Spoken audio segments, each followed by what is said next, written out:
Halo, baik. Jumpa lagi dengan saya Irwan Endrayanto. Kali ini kita akan membahas materi dalam riset operasi yaitu teori inventory. Untuk kali ini kita akan membahas model dasar dari teori inventory yang disebut sebagai EOG model yang merupakan salah satu bentuk continuous review inventory model.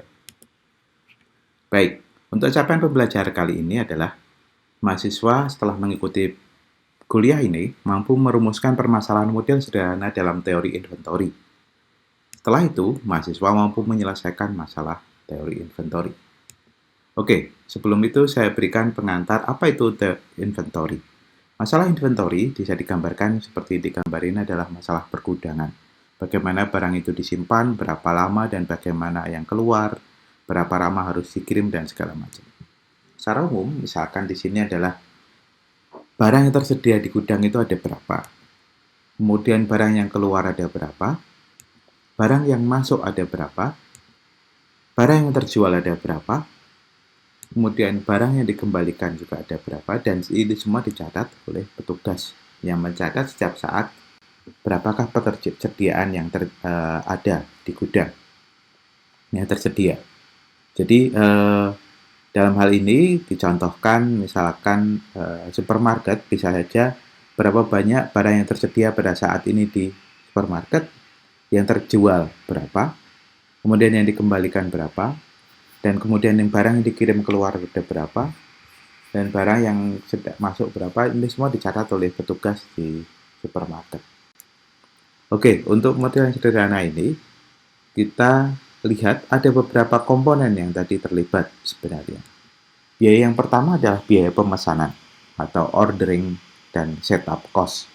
Jadi pada saat kita memesan, itu ada biaya pemesanan yang tergantung dari jumlah yang kita kirim dan juga berapa kali kita pesan.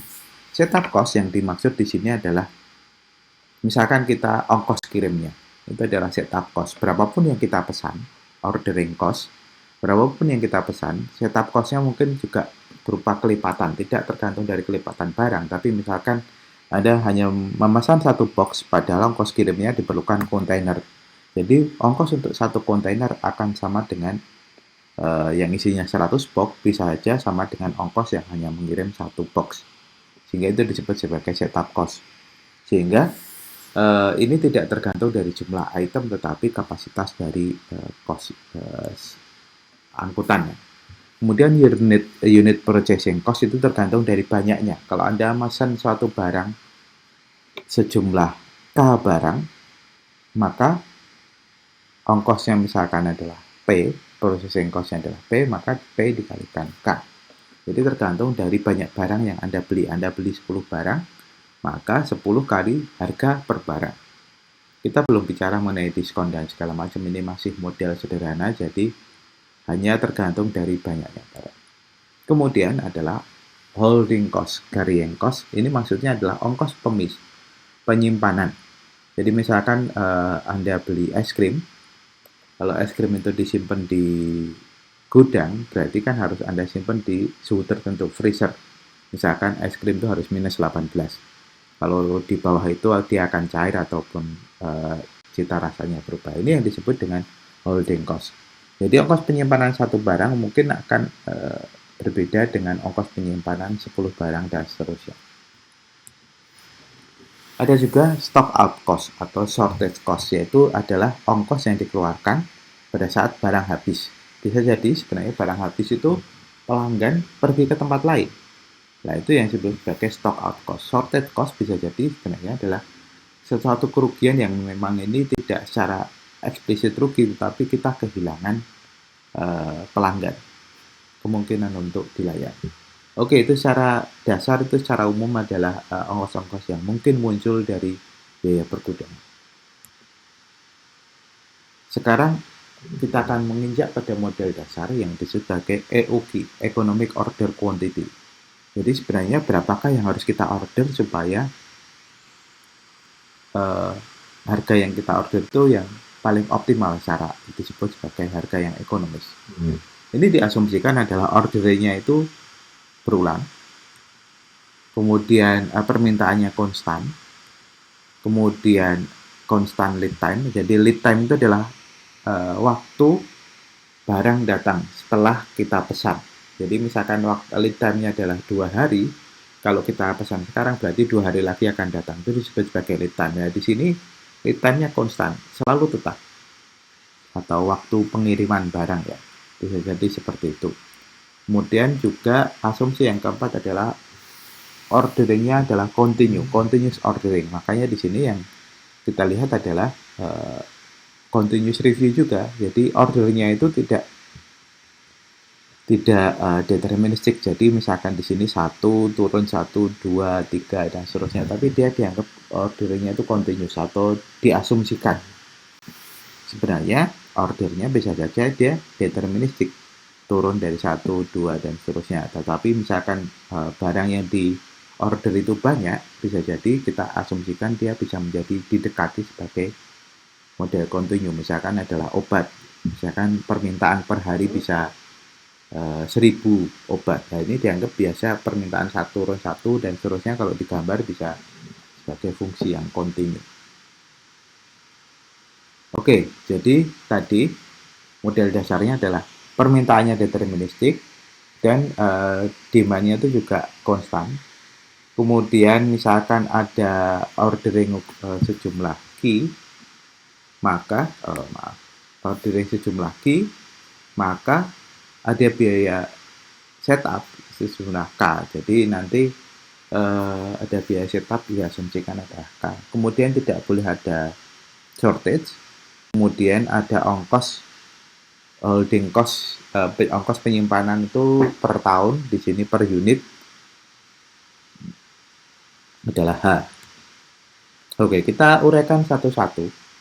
Jadi total cost tadi kalau secara sederhana, ini model yang paling sederhana, terdiri dari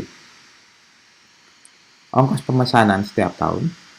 Kalau kita order key unit ya, makanya di sini total cost adalah fungsi dari key.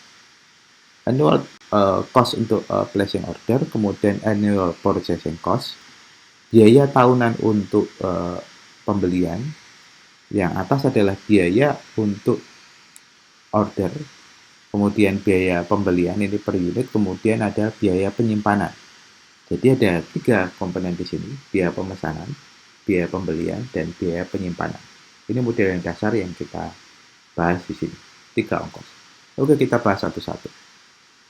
Annual cost of placing order. Jadi kita misalkan kita mengorder key unit, kemudian demand-nya misalkan tadi demand-nya diasumsikan konstan kan, jadi diasumsikan adalah D, maka ongkos untuk pemesanannya itu tergantung dari banyak order per tahun.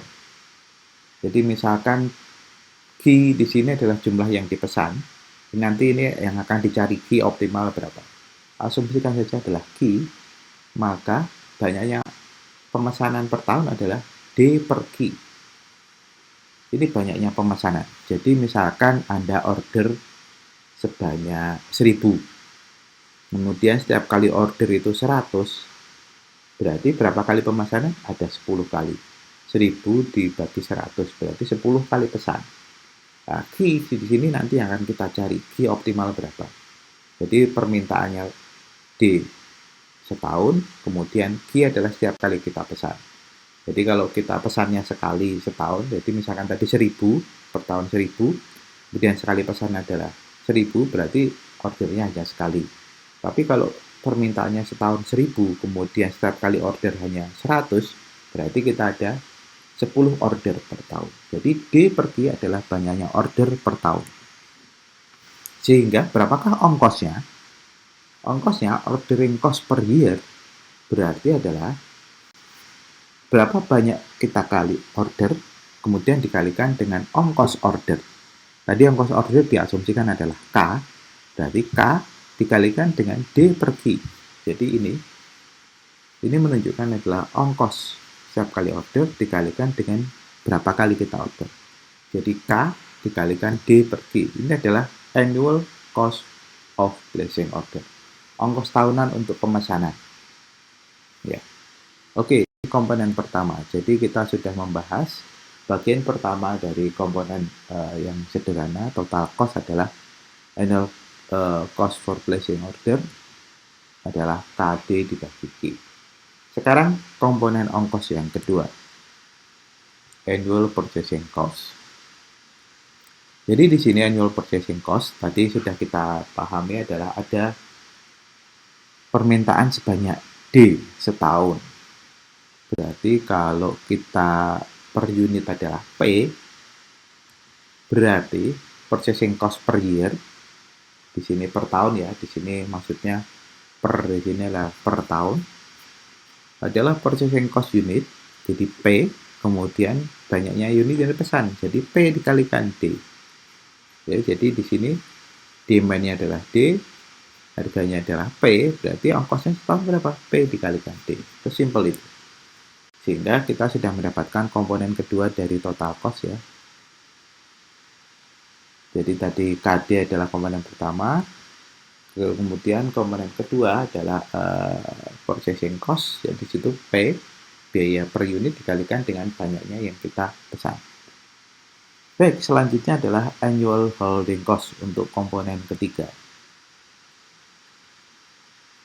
Sekarang kita lihat tadi, asumsi yang pertama adalah bahwa kita pesannya itu setahun beberapa kali, kemudian demand-nya adalah konstan. Karena demand-nya konstan dan kemudian juga dia turunnya konstan, maka di sini kita melihat ada fungsi gergaji. Kalau kita pesan sebanyak Q, kemudian dia akan turun, kemudian habis, kemudian pesan lagi, kemudian di sini diasumsikan lead time-nya 0 ya tadi ya. Begitu barang habis, kita pesan, barangnya langsung datang. Kemudian dia permintaannya konstan, dia akan turun lagi.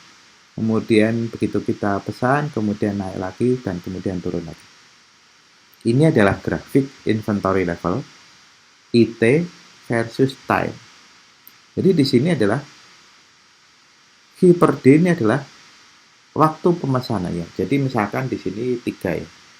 Misalkan barang yang kita setahun itu 300. Setahun yang dipesan adalah 300. Kemudian 3 kali pesan. Ini adalah gambar yang di sini ya. Untuk asumsi sederhana aja. 3 kali pesan. Berarti sekali pesan adalah 100. Berarti di sini Q-nya adalah 100. Kapan dia habis? Periode pesannya adalah 100 per 3. 100 per 300. Berarti di sini adalah sepertiga. Setiap kali di sini setahun, berarti dia sepertiga, 2 per 3, dan 3 per 3. Jadi ini adalah waktu pemesanannya itu kapan. Di sini waktu pemesanannya tergantung dari habisnya barang, jadi Q per D. Ini adalah periode pemesanannya. Ini asumsinya sekali lagi ini adalah fungsi kontinu, jadi dia turunnya adalah konstan. Jadi sekali lagi tadi seperti yang saya sampaikan adalah ini adalah siklus yang berulang setiap Q per D. Jadi dicontohkan adalah 300, kemudian saya kali pesan 100, berarti ada sepertiga setahun. Sepertiga setahun. Sehingga holding cost per cycle, sama saja holding cost per cycle, berapakah ongkos penyimpanannya? Ini adalah ongkos penyimpanannya. Jadi ini adalah inventory level terhadap waktu. Berapakah ongkos penyimpanannya? Berarti holding cost per cycle dikalikan banyaknya cycle per year. Kalau sebenarnya kalau kita lihat ini sebenarnya semacam rata-rata ya. Rata-rata ongkos tahunan berarti sebenarnya adalah seperti dibagi 2. Berarti kalau kita lihat dibagi 2 berarti sama saja Q per 2 rata-ratanya. Jadi kalau segitiga kan dibagi 2. Q per 2. Oke, setiap cycle tadi lengthnya adalah Q per D. Sehingga cycle per year adalah D per Q.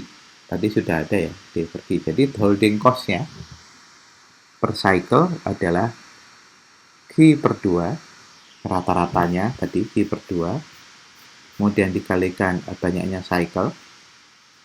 Kemudian dikalikan dengan ongkosnya H. Ya, jadi kita peroleh adalah holding cost per cycle-nya adalah Q kuadrat dikalikan H, ya. Q per 2 tadi adalah banyaknya rata-rata barang, kemudian berapa kali cycle, Q per D tadi setiap cycle panjangnya adalah ini, kemudian dia per cycle di sini ongkosnya H, kemudian dikalikan dengan banyaknya cycle. Jadi untuk setiap kali suatu bentuk segitiga, kita holding cost per cycle-nya adalah Q kuadrat H per 2D. Ini hasil perkalian ini. Kemudian cycle per year-nya adalah D per Q, sehingga total holding cost per year-nya adalah Q kuadrat H per 2D dikalikan D per Q, sehingga diperoleh adalah H dikalikan Q per 2. Ya. Sekali lagi, ini semoga paham komponennya. Sekali lagi saya ulang. Ya. Yang ingin kita hitung adalah annual holding cost, ya, ongkos tahunan untuk penyimpanan. Nah, tahunan penyimpanan berarti banyaknya barang yang di level di gudang, kemudian dikalikan dengan banyaknya cycle. Jadi di sini cycle-nya kan bentuk gergaji seperti ini ya. Jadi rata-rata level inventory setiap kali ada barang di gudang adalah Q per 2.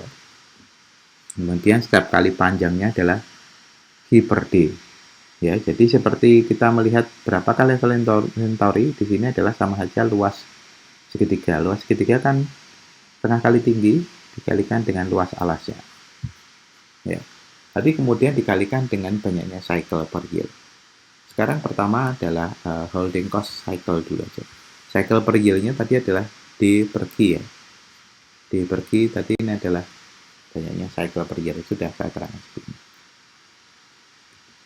Sebelum sampai sini ya. Holding cost per cycle adalah Q per 2. Level inventory-nya, kemudian dikalikan dengan ID, banyaknya cycle, kemudian dikalikan dengan ongkosnya per cycle. H. Sehingga diperoleh ini, kemudian dikalikan, setelah dikalikan diperoleh disederhanakan, D-nya dicoret 1, B-nya juga dicoret 1, H per 2. Oke, jadi kita mendapatkan keseluruhan komponen untuk total annual cost yang tergantung dari banyaknya unit yang diorder. Jadi ini adalah seperti ini. Ini adalah fungsi dari Q, makanya TC Q.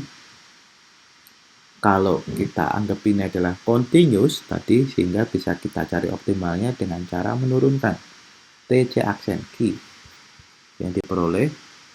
Jadi minus KD Q kuadrat ini turunan dari Q ya. Kemudian ini bukan merupakan fungsi dari Q, jadi yang diplot banyak H per 2 ini diturunkan menjadi H per 2. Kalau itu mencari titik minimal, berarti ini turunannya kemudian disama dengan K0. Setelah disama dengan K0, ini dicari Q-nya, disederhanakan. Jika ini dipindah ruas, kemudian dicari akarnya, diperoleh adalah, Anda cek sendiri, Q kuadrat adalah 2K D per H. Kemudian, jadi kalau ini di akar, jadi kita dapatkan Q star adalah yang paling minimal. Jadi untuk minimalkan fungsi ini, diturunkan disama dengan K0, kemudian diperoleh Q star adalah titik optimalnya. Sebagai ilustrasi, kita lihat gambar fungsinya. Economic order quantity tadi Q star-nya adalah 2KD per H akar ya. Pangkat setengah itu sama dengan akar. Kita lihat di sini yang merupakan fungsi dari Q adalah hanya KD per Q dan HQ per 2. Jadi kalau kita lihat komponennya, PD di sini karena ini tidak ada fungsi dari Q, jadi ini kita abaikan. Total cost hanya terdiri dari annual ordering cost, yaitu KD per Q, dan annual holding cost, HQ per 2. Ini kalau kita jumlah, bentuknya adalah total cost-nya adalah fungsi yang konveks ini terbuka ke atas, sehingga titik minimumnya adalah tadi fungsi TC diturunkan, terus kemudian disama dengan K0. Ya. Jadi diperoleh di sini key optimumnya adalah sebenarnya titik potong di sini atau titik terendah dari total cost di sini. Ya, oke. Itulah yang kita bahas kali ini, yaitu bagaimana kita merumuskan. Setelah merumuskan, kita menyelesaikan berapakah key star-nya, economic order quantity-nya berapa. Oke, demikian yang bisa saya sampaikan untuk kuliah kali ini. Semoga jelas dan membantu untuk pemahaman model dasar dari inventory model AOP. Terima kasih atas perhatiannya. Sampai jumpa.